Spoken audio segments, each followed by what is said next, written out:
My name is Peter Tarias, and I'll be reviewing Phantasy Star II for the Sega Genesis. If there's one game I can say changed the way I thought of stories in gaming, it was Phantasy Star II. Phantasy Star II was massive, involving an interplanetary conflict that made me feel like I was only a small cog in a grander machine. It was also one of the first JRPGs to take place entirely in a science fiction setting. The quest spanned 2 planets, had a cast of 8 characters, and featured dramatic twists with some dark commentary on human nature. It also set the stage for titles like Xenogears and Star Ocean with its futuristic take on JRPGs rather than the fantasy background almost all had before then. While most science fiction games these days feature dystopias, Phantasy Star II was unique in starting you off in a utopia that seems pretty awesome on the surface. The geological implications of the world have a stronger impact if you played the first Phantasy Star and visited Motavia, which was previously a desert planet. Think Dune, complete with giant sandworms, and you'll have a good idea of what it used to be like. 1,000 years later, Motavia has transformed into a paradise. Many of the citizens you meet in the capital, Paseo, don't work and lounge in luxury. Everything is provided for by an AI system called Mother Brain. There's a techno-futuristic look to the townspeople with their varied hair colors and their Art Deco style. There's also a uniformity in their appearance which I now realize was the result of limited memory space, but originally attributed to the guided cultural conformity of a planned society. The world building in Phantasy Star II is fantastic, probably the best in any 16-bit era game. It isn't shoved down your throat, but naturally expressed through the environment. Your save states are actually data storage areas where you can store memories. If you die, you're not miraculously resurrected, but cloned by an eerie Joker-esque surgeon at the clone labs. Weapons are high-tech and include salesmen who look like punk rockers, and the available equipment ranges from guns to slicers, and even the health potions have techie names like Monomate, Dimate, and Trimate. The music is upbeat and super catchy, representing the optimism that pervades. The people are carefree and indifferent to the woes of the world. "Why should I work for a living?" asked one kid.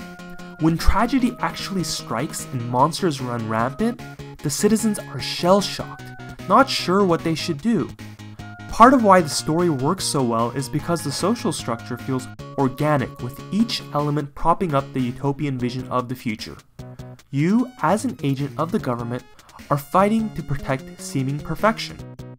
Rolf is haunted by nightmares involving the heroine of the first Phantasy Star, all presented in gorgeous anime fashion. Your first companion, Nay, is a half-biomonster, half-human hybrid who is also orphaned and forms a sibling-like relationship with Rolf. Assembling a crew of companions that each have their own troubled past, you're given the task of finding out what's gone wrong with Mother Brain. For some unexplained reason, the biosystem is generating vicious monsters rather than the creatures that should be supporting the world. The first stretch of this narrative has always had particular significance for me. I was pretty young when a friend's older brother described the Space Odyssey to me. I initially was incredulous, and I had a hard time wrapping my head around the fact that he was describing an actual game. Until then, I hadn't seen the Sega Genesis, and the best RPGs I played were all on the NES, with primitive 8-bit graphics, and only the most basic of plots. What he was talking about seemed more like a movie or a science fiction novel. But he assured me it was real, and when I got to actually play it, I was in total awe. It was better than I could have imagined. For many gamers, Aeris's death in Final Fantasy VII represents one of the first times they experienced a video game permadeath. For me, it was the death of Nay in Phantasy Star II. Nay is your best friend, and she's also an incredible warrior. One of the most useful features in the game is that characters use both hands to attack. Bigger weapons like shotguns and swords require both hands, while smaller melee weapons allow dual attacks. Nay wields 2 claws and unleashes blow after blow on your enemies.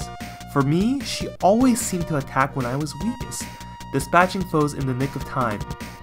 Battles were tough, but having Nay by your side felt essential, particularly as you dived into the mysteries of the Biolab. Investigating the Biolab is one of the creepiest sections in the game. The monsters are brutal and attack in relentless waves.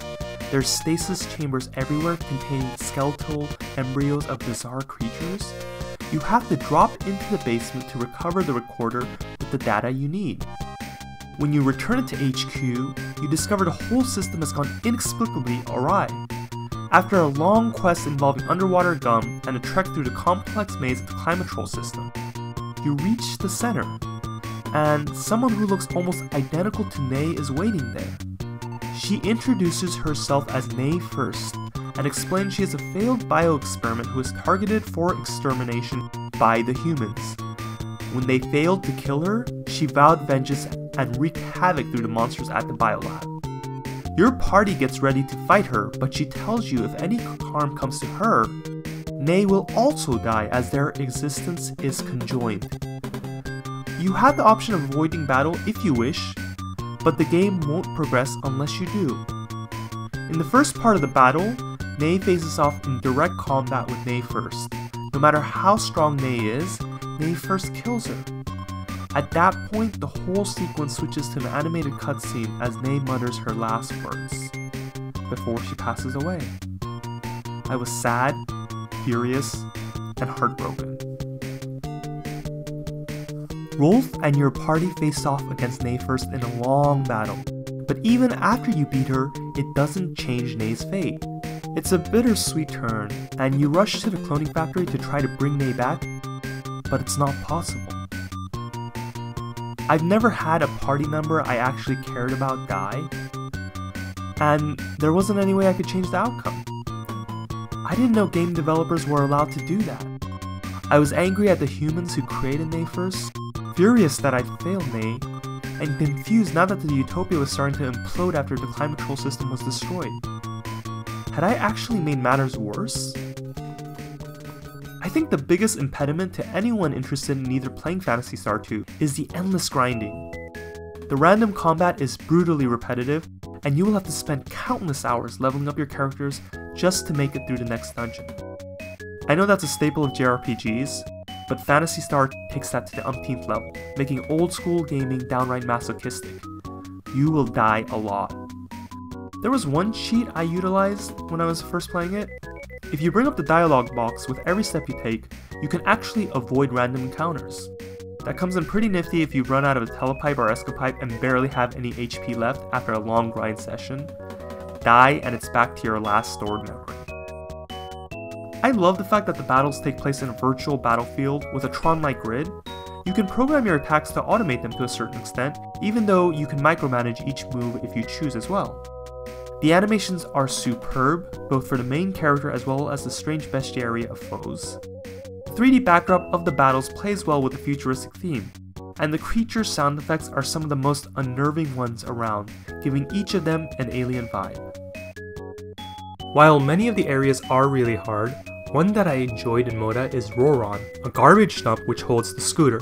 It has one of the trickiest dungeon entrances because you actually have to skip the first entry and go all the way around to find the real path down. There's also a random Motavian who offers a garbage cake that'll give you a stomachache.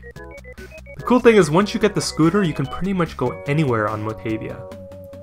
The teleportation system is also a pretty nifty mode of transportation as it takes you from town to town. Speaking of cool tech, I also really like how some of the essential items in the game are unlocked by music. A nice way of showing how Mother Brain has integrated the arts with technology.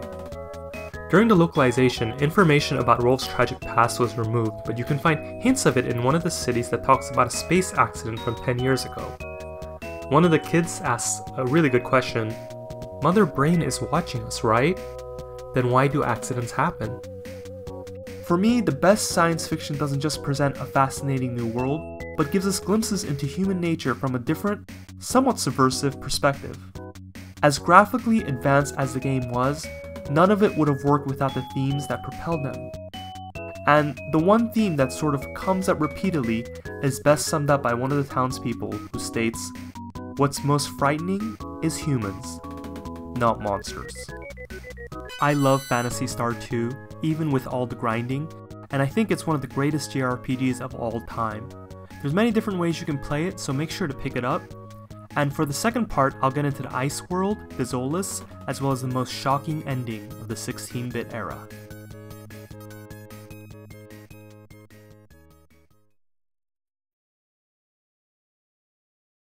Phantasy Star II's first act was sublime and tragic, a narrative arc that pushed the boundaries of storytelling in games, especially with the death of Nei.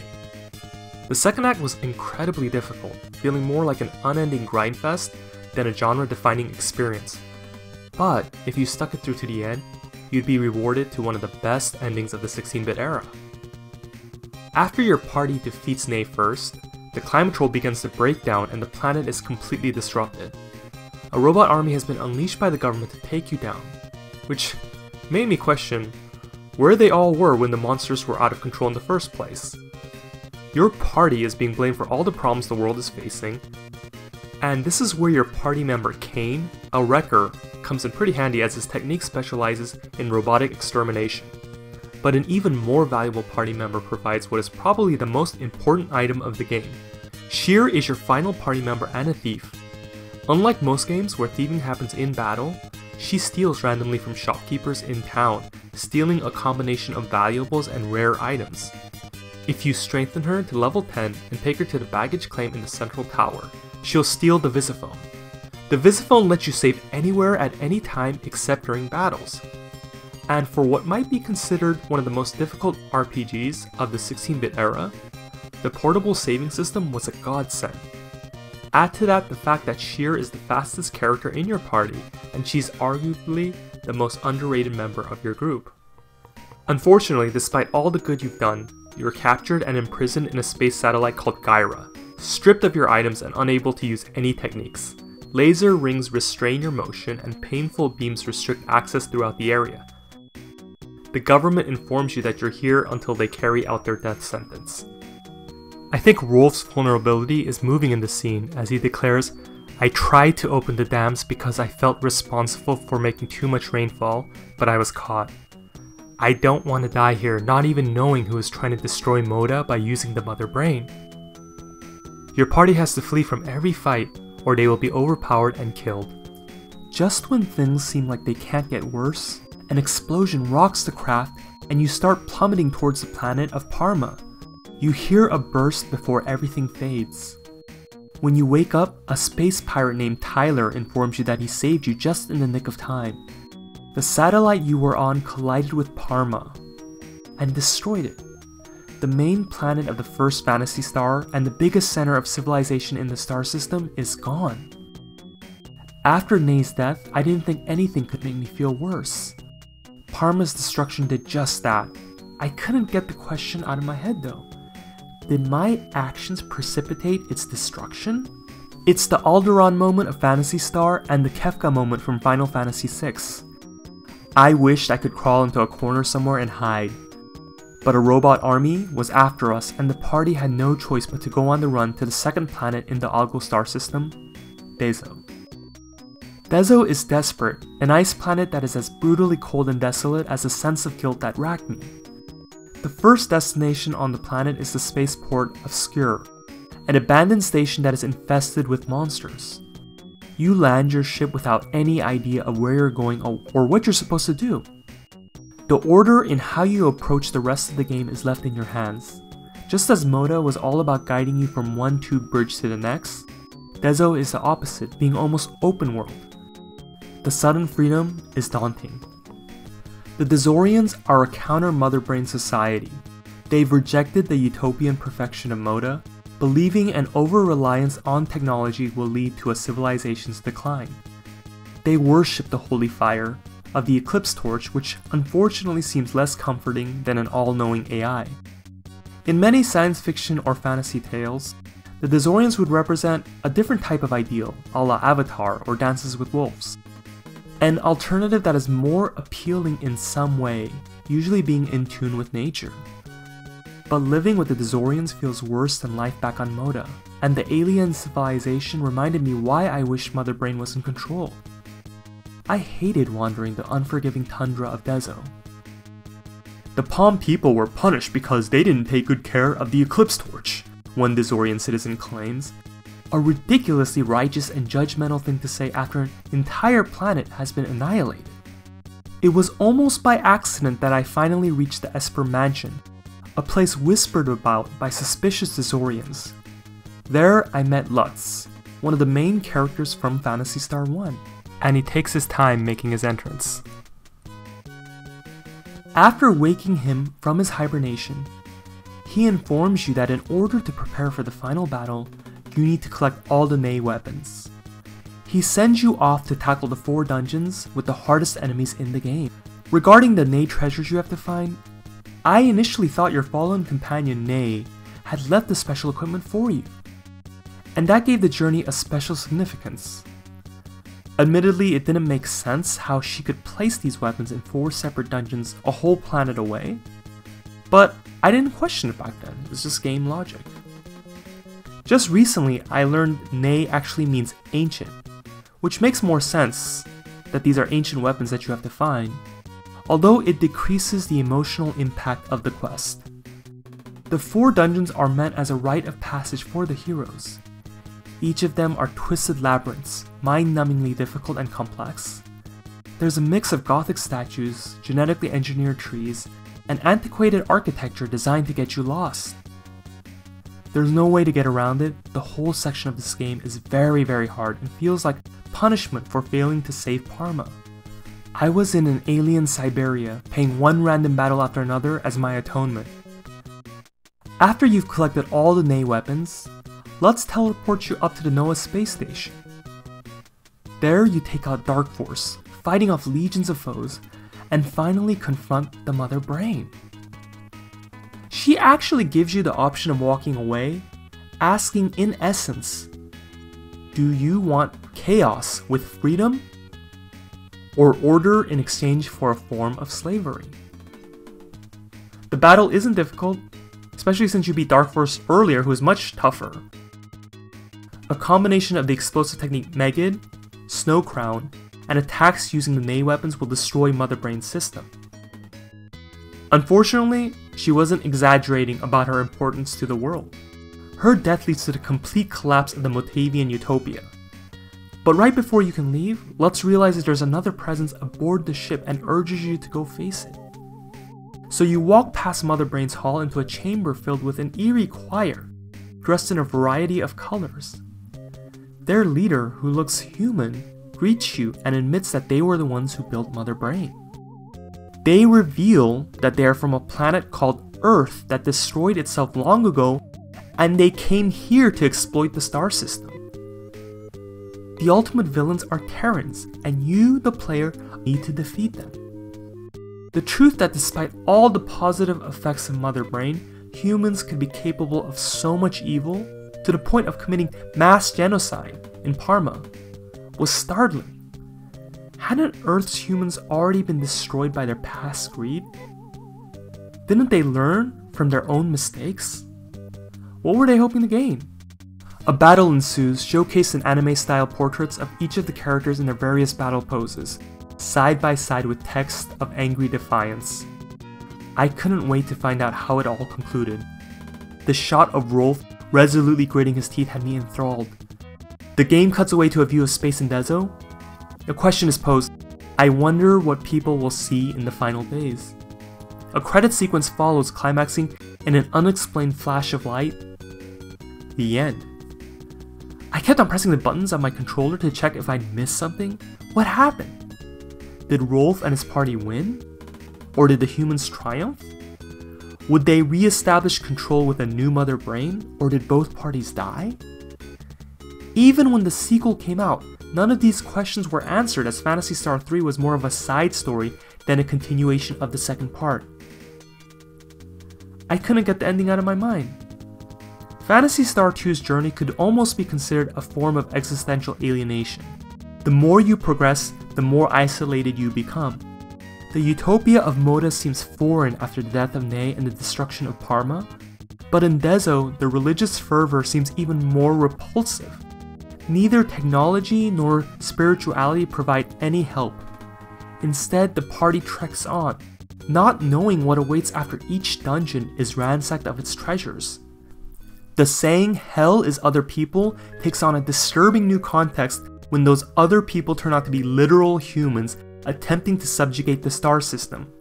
Combat is the expression of the party's reflective anxiety, and their consciousness only finds meaning at the edge of a sword, as even their humanity offers no comfort.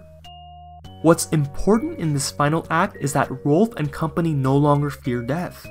In contrast to his earlier reluctance to die on Gyra, and even his subconscious terror of death as reflected in the mythic battle taking place in his dreams every night, Rolf is finally ready to face his mortality directly. Whenever people ask me about my favorite games or even favorite works of fiction in general, I think about that first time I heard the story of Phantasy Star II, then got to actually playing it. That sense of wonder, excitement, despair, bliss, and longing is what I look for in every game I pick up. It was the greatest fantasy of my childhood because it never ended. I had the fortune and privilege of meeting the director of Phantasy Star II, Rieko Kodama, online, and I was so honored when she tweeted about my two books, United States of Japan and Mecha Samurai Empire. I felt like it was a fantasy with a capital PH come true. Thanks to everyone who watched this review. This was actually a version that combines two separate reviews I'd made, with several fixes and updates added. It's been really fun revisiting the game in 2024, and seeing the game in a different light, especially with AI being so prevalent now. I think the questions about Mother Brain and her effect on society should make us wonder, is the Motavian society what we're aspiring to? A perfectly planned world seems amazing until you start digging deeper, but user be warned. Like the Motavians, you might not like what you find.